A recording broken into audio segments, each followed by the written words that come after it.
Angel broking లో demat account open చేసి trade చేసి 10 షేర్లు బోనస్ గా పొందండి. జస్ట్ సైన్ అప్ అయితే చాలు. మీ ఫోన్ నంబర్ ఎంటర్ చేసి ఓటీపీ ఎంటర్ చేయండి. ఆ తర్వాత పాన్ కార్డ్, ఆధార్ కార్డ్, అలాగే బ్యాంక్ స్టేట్మెంట్ కూడా అప్లోడ్ చేయండి. ఆ తర్వాత ఓ సెల్ఫీ, ఓ ఈ-సైన్ చేస్తే చాలు.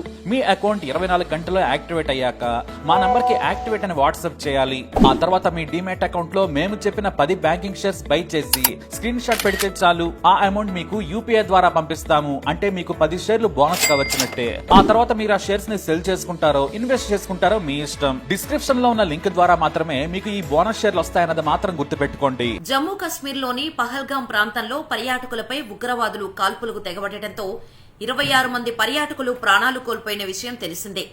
ఈ ఘటనను భారత ప్రభుత్వం సీరియస్ గా తీసుకుంది.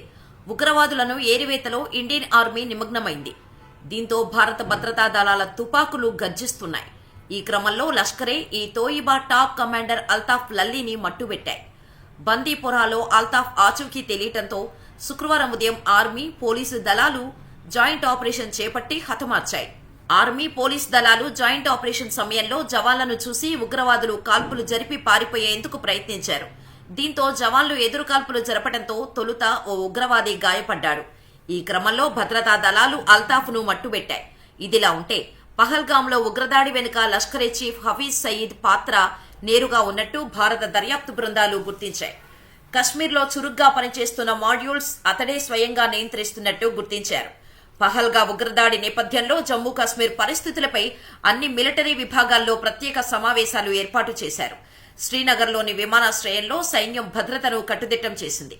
మరోవైపు దేశంలోని పారామిలిటరీ బలగాలకు సెలవులు రద్దు చేసినట్టు ఉన్నతాధికారులు వెల్లడించారు. సెలవులపై వెళ్లిన జవాన్లను వెంటనే రిపోర్టు చేయాలని ఆదేశాలు జారీ అయ్యాయి. దీంతో భారత్, పాకిస్తాన్ సరిహద్దుల్లో ఎప్పుడైనా యుద్దం మేఘాలు కమ్ముకోవచ్చునని తెలుస్తోంది. ఇక మరొక పక్క పహల్గాంలో ఉగ్రవాదులు పాల్పడ్డ దాడితో పాకిస్తాన్పై భారత సైన్యం ఎలా ప్రతీకారం తీర్చుకోనుందన్న సందేహాలు వ్యక్తమవుతున్నాయి. గత 10 ఏళ్లలో ఇటువంటి ఉగ్రదాడులు జరిగిన తర్వాత భారత సైన్యానికి ధీటుగా స్పందించింది. ప్రణాళికాబద్ధంగా పాకులోని ఉగ్రవాద శిబిరాలపై దాడులు చేసింది. ఈసారి కూడా భారత్ దాడి చేయాలనుకుంటే మన సైన్యం ముందు కొన్ని ఆప్షన్స్ ఉన్నాయి. ఈ ఆప్షన్స్ లో ఏదైనా ఒకదాన్ని భారత్ ఉపయోగించుకోవచ్చు. అవేంటో చూద్దాం. ఫ్రాన్స్ నుంచి భారత్ కొనుగోలు చేసిన రాఫెల్ యుద్ధ విమానాలను వాడుతూ పాక్లోని ఉగ్రవాద శిబిరాలపై భారత్ దాడులు చేయొచ్చు. పాక్ సైన్యం అడ్డం వస్తే ఆ దేశ సైనిక కార్యాలయాలపై కూడా దాడులు చేసే అవకాశం ఉంది. అలాగే మిరాజ్ 2000 యుద్ధ విమానాలను కూడా భారత్ వీటి కోసం వాడవచ్చు. గతంలో బాలాకోటపై దాడి జరిపిన తర్వాత భారత్కు కొన్ని సమస్యలు వచ్చాయి. అటువంటి సమస్యలు మళ్లీ రాకుండా భారత్ ప్రణాళికలు వేసుకునే అవకాశం ఉంది. రాఫెల్, మిరాజ్ 2000 యుద్ధ విమానానికి శత్రుదేశాల రక్షణ వలయాన్ని సైతం ఛేదించే శక్తి ఉంటుంది. అయితే ఈ రీతిలో దాడులు చేస్తే భారత్కు అంతర్జాతీయంగా కొంత ఒత్తిడి ఎదురయ్యే ఛాన్స్ ఉంది. వీటిని ఎదుర్కొనేందుకు కూడా భారత్ రెడీగా ఉండాలి. పహల్గాం ఉగ్రదాడి తర్వాత భారత్ సింధు జలాల ఒప్పందాన్ని రద్దు చేసింది. దీంతో సిమ్లా ఒప్పందాన్ని పాక్ పక్కన పెడుతున్నట్టు చెప్పింది. సిమ్లా ఒప్పందం ప్రకారం మూడో దేశం జోక్యం లేకుండా భారత్, పాకిస్తాన్ ద్వైపాక్షిక చర్చల ద్వారా సమస్యలను పరిష్కరించుకోవాలి. అలాగే జమ్మూ కశ్మీర్లో కాల్పుల విరమణ లైన్ గా నియంత్రణ రేఖను సిమ్లా ఒప్పందం కింద పునర్నిర్మించారు.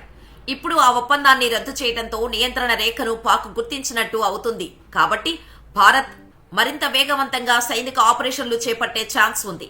ఇటీవల ఎల్ఓసి వద్ద పాకిస్తాన్ పలుసార్లు ఒప్పందాల ఉల్లంఘనలు పాల్పడింది. పాక్ అటువంటి పనులు చేసింది కాబట్టి ఈ కారణాలను చూపుతూ ఉగ్రవాదుల శిబిరాల టార్గెట్ భారత్ ఆపరేషన్లను చేపట్టవచ్చు. అక్కడికి చొచ్చుకొని వెళ్లి దాడులు జరపాలంటే అక్కడ ఉండే భౌగోళిక పరిస్థితులను తట్టుకొని భారత దళాలు తీవ్రంగా శ్రమించాల్సి ఉంటుంది. అంతేకాక ఇప్పటికే ఆయా ప్రాంతాల్లో పాకిస్తాన్ దళాలు సిద్ధంగా ఉన్నాయి. పాకిస్తాన్ ప్రేరేపిత ఉగ్రవాదుల భరతం పట్టడానికి భారత్ సర్జికల్ స్ట్రైక్స్ చేసే అవకాశం ఉంది. ఇందుకోసం ప్రణాళికలు పక్కాగా వేసుకోవాలి. భారత్ సర్జికల్ స్ట్రైక్స్ చేసే అవకాశం ఉండటంతో పాకిస్తాన్ ఇప్పటికే అప్రమత్తంగా ఉంది. దీంతో భారత్ గతంలో కంటే మరింత ప్రణాళికాబద్ధంగా వ్యవహరించాల్సి ఉంటుంది. రియల్ టైమ్ ఇంటెలిజెన్స్ ను బాగా వాడుకునే అవకాశం ఉంది. పాక్లోని టార్గెట్లను ఛేదించడానికి భారత్ శతజ్ఞులు స్నైపర్ గన్స్ ను భారీగా వాడే అవకాశం ఉంది. భారీ మోటార్లను సైతం ఉపయోగించుకోవచ్చు. నియంత్రణ రేఖ వద్ద శత్రు స్థావరాలను ధ్వంసం చేయవచ్చు. అయితే ఈ 3 ఆప్షన్లను అమలు చేస్తే జరిగేటంతటి విధ్వంసాన్ని మాత్రం ఈ 4వ ఆప్షన్ సృష్టించలేదు.